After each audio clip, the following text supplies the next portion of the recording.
सुसमाचार मत्ती 15 अध्याय का 21 पद से लेकर 28 पद तक। और इस खंड में यहाँ पर हिंदी बाइबल और प्राय सभी बाइबलों में लिखा है, इसका जो शीर्षक दिया है, कनानी जाति की स्त्री का विश्वास, कनानी स्त्री का विश्वास बोल के यहाँ पर बताया। देखिए, हम लोग वचन क्यों सुनते हैं? वचन ये हमारा नियम नहीं है। संडे सर्विस में पहले आना है, प्रार्थना करना है, उसके बाद में भजन गाना है, फिर भेटी संग्रह करना है, प्रार्थना करना है, वचन सुनना है, ये एक ऐसा नियम नहीं है। लेकिन वचन क्या है? हमारे शिक्षा के लिए है, हमारे उत्साह के लिए है, हमारा आत्मिक भोजन है। तो आप लोग सुनने से ऐसा मत सुनिए कि चर्च का एक नियम है, चलो आज फादर ने प्रचार करना है इसलिए प्रचार किया। नहीं, वचन जब सुनते हैं तो आप ध्यान से सुनिए कि इसमें आज मेरे लिए क्या भोजन है। ये वचन भले ही मैंने आपको शायद ठीक से नहीं समझा पाऊंगा, ठीक से व्याख्या नहीं कर पाऊंगा, लेकिन अगर आप आशा हो कि जिस प्रकार दाऊद कहता है ना, आप परमेश्वर में आशा रखकर कि वचन के इस 20 मिनट के, आधा घंटा के वचन के सेवकाई में कहीं ना कहीं कुछ तो कुछ ऐसा वाक्य मेरे लिए आएगा, कोई ना कोई ऐसा शब्द मेरे लिए आएगा, कोई ना कोई ऐसा बात जो है मेरे लिए हो सकता है, तो प्रभु आप उसी खंड से वही बात मुझसे बोले। ऐसा एक आशा के साथ में रहिए, आप आशा के साथ में आप रहिएगा तो परमेश्वर आपको क्या हो सकता है। कहानी तो कनानी स्त्री का है, लेकिन यहाँ और भी बातें हैं। कनानी स्त्री के जीवन से आपसे बातचीत करे ना करे, लेकिन दूसरा किसी भी भाग से, किसी भी शब्द से, वाक्य से आपके जीवन में काम कर सकता है। लेकिन अगर यदि आप प्रभु से पाने का एक आशा में आप बैठे हैं तो यहाँ पर हम लोगों ने बाइबल पाठ किया, कनानी स्त्री का विश्वास। तो मैं दोबारा पढ़ के समय को नष्ट नहीं करूँगा, इसका कहानी आपको बता दूंगा, थोड़ा सा इसको वर्णन करने की कोशिश करूँगा, ठीक है। प्रभु यीशु मसीह सूर और सैदा होकर अपने चेलों के साथ जा रहा था। सूर और सैदा एक शहर का नाम है, और यह शहर, ये सूर और सैदा शहर का अगर हम लोग पृष्ठभूमि देखने से, मतलब इस जगह को देखने से, इस जगह के लोग कैसे थे, इस जगह में रहने वाले लोगों का जीवन कैसा था, इसको थोड़ा हम लोग पढ़ने का कोशिश करने से हमको क्या मिलता है? हमको उसका पृष्ठभूमि में ऐसा मिलता है, ये सूर सैदा में रहने वाले लोगों का जीवन उतना अच्छा नहीं था। इसलिए प्रभु ने एक जगह कहीं पर उदाहरण दिया कि यदि जितना है खुराजिन, तुम्हें जितना मौका दिया गया, जितना तुम्हें सिखाया गया, जितना तुम्हारे ऊपर में प्रचार किया गया, जितना तुम्हारे बीच में मैंने काम किया, अगर वो काम तुझ में न कर, तेरे जगह में न करके सूर और सैदा में अगर मैंने किया होता, तो वहाँ के लोग कब के पश्चाताप करके शायद मन फिराया होता। लेकिन तुम लोग अभी तक जैसे वैसे ही हो, बोल के प्रभु ने एक जगह में ऐसा बोला है। तो मतलब क्या है? सूर और सैदा के लोग उतना अच्छा लोग नहीं था। ये लोग स्वभाव में अच्छे लोग नहीं थे, ये लोग व्यवहार में अच्छे लोग नहीं थे, ये लोग का नैतिक जीवन अच्छा नहीं था, ये लोग का बोली वचन अच्छा नहीं था, ये लोग का चाल चलन अच्छा नहीं था। फिर भी इनके बीच में रहने वाली एक कनानी स्त्री है, जो अन्य जातीय स्त्री है, ये बड़ी विश्वास में जीवित रहने वाली एक स्त्री है। तो यहाँ पर प्रभु यीशु मसीह अपने चेलों को लेकर ये सूर सैदा नामक शहर से जब गुजर रहे थे, तो कनानी स्त्री को ये सुनाई पड़ता है कि यीशु मसीह जो चंगाई देने वाला है, जो दुष्ट आत्मा को निकालता है, जो आशीषों को देता है, वो आज हमारे गांव के नज़दीक से होकर जा रहे हैं। तो कनानी स्त्री जो अन्य जातीय स्त्री थी, निकल कर आती है और वो प्रभु से विनती करती है, प्रभु से विनती करते हैं। किस प्रकार? यहाँ पर लिखा है, हे प्रभु दाऊद की संतान मुझ पर दया कर। ये आवाज, ये विनती, ये प्रार्थना जब कनानी स्त्री ने की, तो इस प्रार्थना को सुनने वाला, इस विनती को सुनने वाला कौन था? चेले लोग भी थे, प्रभु ने भी सुना, लेकिन प्रभु ने कोई जवाब नहीं दिया। यहाँ पर लिखा है, परंतु यीशु ने कुछ उत्तर नहीं दिया। सुन तो सुनाई तो दिया। वो कनानी स्त्री ने जो विनती की, कनानी स्त्री ने जो प्रार्थना की, कनानी स्त्री का जो प्रार्थना का विषय था उसको तो सुन लिया यीशु ने, लेकिन जवाब नहीं दिया। जवाब न देने के कारण चेले जो पीछे पीछे आ रहे थे, चेलों ने क्या बोला, हे प्रभु इस स्त्री को विदा कर, ये हमारे पीछे चिल्लाते हुए आती है ना, इसको विदा कर। तो प्रभु ने वहाँ पर क्या कहा? प्रभु ने कहा, मैं इजरायलियों के खोए हुए भेड़ों को छोड़कर किसी दूसरे के लिए नहीं भेजा गया, मैं उसे खोजने के लिए आया हूँ, मैं उसके पास में आया हूँ। जब ये वाक्य जब इस स्त्री को सुनाई पड़ता है तो स्त्री ने क्या बोला? उसके पास में आगे बोलती है, हे प्रभु मुझे सहायता कर। यहाँ पर अगर आप पढ़ेंगे 25 पद में, पर वो आई और यीशु को प्रणाम करके कहने लगी, हे प्रभु मेरी सहायता कर। तो फिर यीशु ने क्या कहा? उन्होंने कहा कि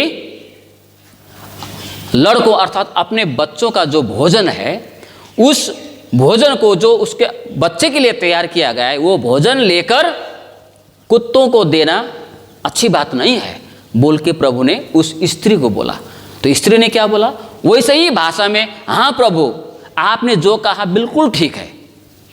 बच्चों का खाना हम कभी भी, आज भी जब हम खाना बच्चों के लिए हम परोसते हैं थाली में, तो उसमें से काट कर हम कभी भी कुत्ते को नहीं देते हैं। करके आज तक हम लोगों ने हमारे कुत्ता को वैसा नहीं किया है ना। उसके लिए हम लोग अलग से, उसका बर्तन अलग है, उसका प्लेट अलग है। हम लोग कभी भी, मेरा बेटा बेटी यहाँ पर है, वो लोग जब खाने को लेता है तो मैं उससे काट के उसको कभी हम लोग नहीं देते हैं। तो प्रभु ने वही बोला कि बच्चों के लिए जो खाना जो परोसा जाता है, उस खाने में से कुत्तों को नहीं दिया जाता। लेकिन कनानी स्त्री ने क्या बोला? हाँ प्रभु आपने जो कहा ठीक कहा। कोई भी व्यक्ति, कोई भी पिता, कोई भी माता अपने बच्चे का भाग काट के कुत्ता को नहीं देता है, लेकिन कुत्ता भी तो अपने मालिक का टेबल से गिरा हुआ चूर सारा खाना खाता है। बोल के जब ये बात बोली उस स्त्री ने, तो प्रभु ने क्या बोला? हे स्त्री, हे नारी, तेरा विश्वास बहुत बड़ा है, इसलिए जैसा तू चाहता है वैसा ही तेरे लिए हो। और उसका बेटी उसी वक्त चंगा हो गया। Hallelujah, hallelujah. कहानी तो ये है ना, कहानी तो ये है। लेकिन यहाँ कुछ ऐसे महत्वपूर्ण बातें हैं जिसे इस खंड के द्वारा हमको सीखने की जरूरत है। पहली बात, आज का विषय है एक माँ का व्याकुल हृदय और अटूट विश्वास। एक माँ का व्याकुल हृदय और अटूट विश्वास आज का इस खंड का वचन का विषय है। जब यीशु आ रहा है, इस बात को जब सुनाई पड़ा इस स्त्री को, जो अन्य जाति थी, जो प्रभु के झुंड में नहीं थी, जो यहूदी नहीं थे, जब इनको सुनाई पड़ा तो निकल के आई वो, और उन्होंने क्या बोली? हे प्रभु दाऊद के पुत्र मुझ पर दया कर। इसकी प्रार्थना को द्वारा हम लोग ध्यान से सुनने से, इसका प्रार्थना इस प्रकार होना चाहिए था मेरे हिसाब से, क्योंकि हम लोग उसी प्रकार प्रार्थना करते हैं। इसका प्रार्थना कैसा होना चाहिए था? इसका प्रार्थना होना चाहिए था, हे गुरु दाऊद के पुत्र मेरी बेटी पर दया कर, क्योंकि मेरी बेटी को दुष्ट आत्मा सता रहा है। ऐसा प्रार्थना होना चाहिए था, है कि नहीं? क्योंकि बीमार कौन है? दुष्ट आत्मा कौन है? बेटी, माँ नहीं। दुष्ट आत्मा किसको सता रहा था? उसके बेटी को, उसके माँ को नहीं। परंतु इसने क्या प्रार्थना की? इस तरह प्रार्थना करने के बजाय, हे गुरु, हे प्रभु, हे दाऊद के पुत्र मेरी बेटी पर दया कर, क्योंकि उसे दुष्ट आत्मा सता रहा है। इस तरह प्रार्थना करने के बजाय उन्होंने क्या प्रार्थना किया? हे प्रभु, हे दाऊद के पुत्र मुझ पर दया कर। हालेलुया। क्योंकि मेरे बेटे के ऊपर, मेरी बेटी को दुष्ट आत्मा सता रहा है। यह प्रार्थना आज हम लोगों का प्रार्थना होनी चाहिए। इसलिए मैं यहां पर क्या बोला? एक माँ का व्याकुल मन। ये माँ का जो माँ थी, अपने बच्चे के प्रति, अपने बेटी के प्रति इतना चिंतित थी, अपने बेटी के प्रति इतना व्याकुल थी। भले ही वो बीमार नहीं थी, भले ही वो उसके ज़िंदगी में दुख नहीं था होगा, वो अपने बेटी के लिए आई थी, तो इस प्रकार से कहने के बजाय, मेरी बेटी के ऊपर में दया कर करने कहने के बजाय मेरे ऊपर में दया कर बोल रहा है, क्योंकि वो अपने बेटी के प्रति बहुत ही चिंतित, बहुत ही जागरूक, बहुत ही व्याकुल थी, है ना।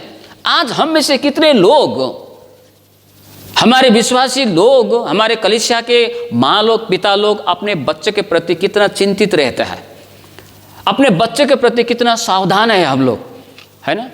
ये स्त्री इतना दुखित थी, इतना व्याकुल थी कि उसने अपने बेटी का दुख अपने दुख की तरह समझा। अपने बेटी को दुष्ट आत्मा सता रहा था, वो खुद को सताया जाना समझा उसने, है ना। लेकिन आज हमारे समाज में कई सारे माता पिता ऐसे हैं जिसको ये तक पता नहीं होता है कि मेरा बेटी क्या कर रहा है, मेरा बेटा क्या कर रहा है, कहाँ जा रहा है, किसी साथ में चल रहा है, वो अच्छे रास्ते पर चल रहा है, अच्छा रास्ता पर चल नहीं रहा है, क्या खा रहा है, क्या पी रहा है, कैसा बोल रहा है, कहाँ संगत कर रहा है, कुछ भी उसके विषय में कई लोग ऐसे होते हैं, चिंता नहीं करता है। आज इस माँ की तरह हमें अपने बच्चों के प्रति हमें चिंतित होने की आवश्यकता है। भले ही हम शायद गलत संगत में नहीं है, हम माता पिता गलत संगत में नहीं है, यदि मेरे बच्चे गलत संगत में पड़ गया है तो ऐसा समझना चाहिए मैं गलत संगत में हूँ, मैं इस गलत संगत में पड़ गया हूँ। इसलिए प्रभु से प्रार्थना करनी चाहिए, हे प्रभु मुझ पर दया कर, मेरा बेटा मेरा बेटी गलत संगत में है परंतु मुझ पर दया कर। ऐसा एक प्रार्थना होनी चाहिए। अय्यूब 1 अध्याय का 5 पद में अय्यूब ने क्या किया, जब जब अपने बच्चों को भोज देता था, अपने बच्चों को, बेटे बेटियों को जब भोज खिलाता था, उसके बाद में क्या करता था, अपने बच्चों को बुला के उसके एक एक बेटा बेटियों के नाम पे बलिदान करता था। क्यों? वहाँ पर लिखा है क्योंकि अय्यूब समझता था कहीं मेरे बेटों ने गलत काम करके, मेरे बेटों ने अपराध करके परमेश्वर को कहीं तो नहीं भूल दिया है, कहीं उसने परमेश्वर को त्याग तो नहीं दिया है। यह चिंता सताता था अय्यूब को, यह चिंता सताता था। खाने के वक्त में, पीने के वक्त में, घूमने के वक्त में, मौज करने के वक्त में, कहीं मेरे बच्चे ने ऐसा काम तो नहीं किया जिससे परमेश्वर का हृदय टूट गया हो। इसलिए मैं अपने बच्चों को बुलाता हूँ, उन्हें शुद्ध करता हूँ और उसके नाम से बलिदान चढ़ाता हूँ। बोल के पिता अपने बच्चों के प्रति इतना चिंतित है। आज हमारे बच्चों के प्रति हम कितना चिंतित रहते हैं, है ना। हमें सिर्फ अच्छी सिर्फ बुरी बातों में नहीं परंतु अच्छी बातों में भी, है ना, हमें अपने बच्चों के प्रति सजग रहने चाहिए, सतर्क रहने चाहिए। इसलिए इन बातों को हमें कभी भूलने नहीं चाहिए। माता पिता बने हैं, हमारे बच्चों का हमें स्मरण रहने चाहिए, हमारे बच्चों की अवस्था हमें पता होनी चाहिए। यहाँ पर यह स्त्री ने अपने बेटे के लिए दया करके नहीं बोली, लेकिन मेरे ऊपर मैं दया कर बोल के, क्योंकि उसका दुख, उसका पीड़ा, उसका सताना, खुद की पीड़ा, खुद को सताना के बराबर वो समझती थी। इसलिए वो बोलती है मेरे ऊपर में दया कर प्रभु बोल के बोलती है। और जब ये जब प्रार्थना विषय रखा तो प्रभु ने उत्तर नहीं दिया। हाँ, पहले तो प्रभु ने उत्तर नहीं दिया, दूसरी बार विनती की हे प्रभु मुझे सहायता कर, तब भी प्रभु ने बोला मैं यहूदी के लिए आया हूँ तुम्हारे लिए नहीं। फिर भी वो चुप नहीं रही। प्रभु ने बोला बच्चों का खाना लेके कुत्तों को देना, फिर भी वो चुप नहीं रही। हाँ, प्रभु से जिद करते हुए, मैंने पिछले संडे भी प्रचार किया जैसा लगा मुझे, प्रभु से बोल रही हैं प्रभु स्वस्थ करे, प्रभु चंगाई करे। और उसके विश्वास को देखकर प्रभु ने बोला हे नारी तेरा विश्वास बड़ा है, जा तो जैसा तू चाहता है वैसा तेरे लिए हो। हालेलुया। हम लोग विभिन्न विषय में प्रार्थना करते हैं।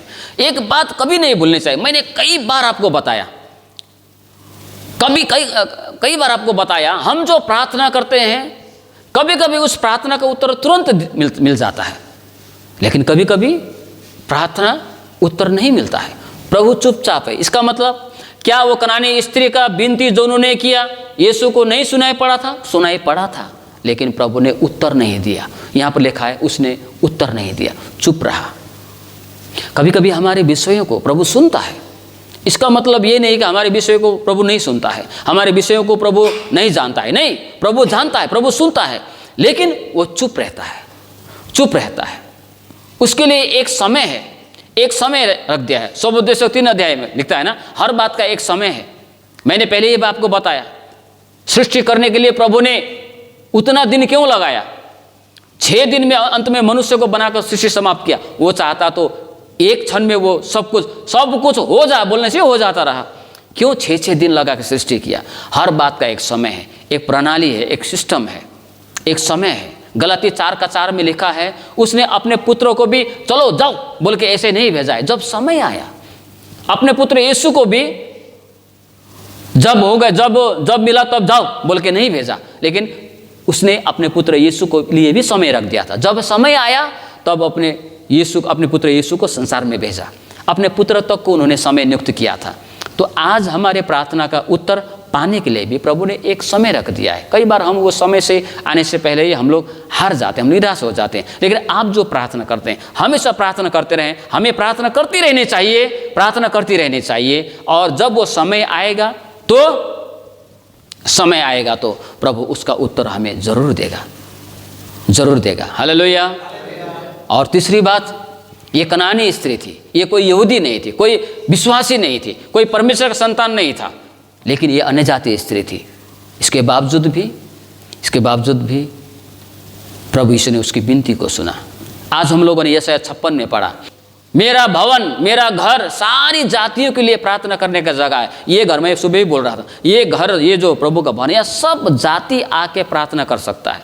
यीशु सभी के लिए आया और हर कोई उसके साथ में आके भेंट कर सकता है, अपने प्रार्थना को रख सकता है। सारी जाति के लिए प्रार्थना का घर कहलाएगा। प्रभु यीशु मसीह जब विजय प्रवेश करके यरूशलेम में गया था तो वहाँ पर क्या देखा प्रभु ने? सब लोग व्यापार कर रहा है, कबूतर को बेच रहा है, पैसा को चेंज कर रहा है, व्यापार बना के रखा है। तो प्रभु ने वहाँ पर एक रस्सी को लेके वहाँ पर कोड़ा बना के वो लोग को मारने के लिए, दौड़ाने के लिए शुरू किया और वहाँ पर बोला, मेरा पिता का घर प्रार्थना का घर है सभी के लिए, लेकिन तुमने इस घर को व्यापार बना के रख दिया है बोल के वहाँ पर बोला है ना।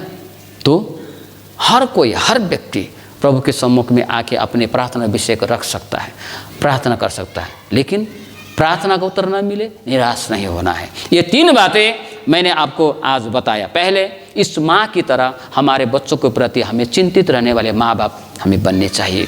दूसरी बात मैंने आपको बताया कि प्रभु के पास ये अटूट विश्वास के साथ में आने वाले इस माँ के समान, स्त्री के समान हमें होनी चाहिए। तीसरी बात मैंने बताया, हर कोई परमेश्वर प्रभु यीशु के पास आके अपने प्रार्थना विषय को रख सकता है। और चौथी बात जो मैंने बताया, प्रार्थना का एक समय है, प्रार्थना का उत्तर पाने का एक समय है। जब समय आएगा तो प्रभु हमारे प्रार्थना का उत्तर देगा। Hallelujah, hallelujah. परमेश्वर आज के वचनों में हम सभी को आशीष दे।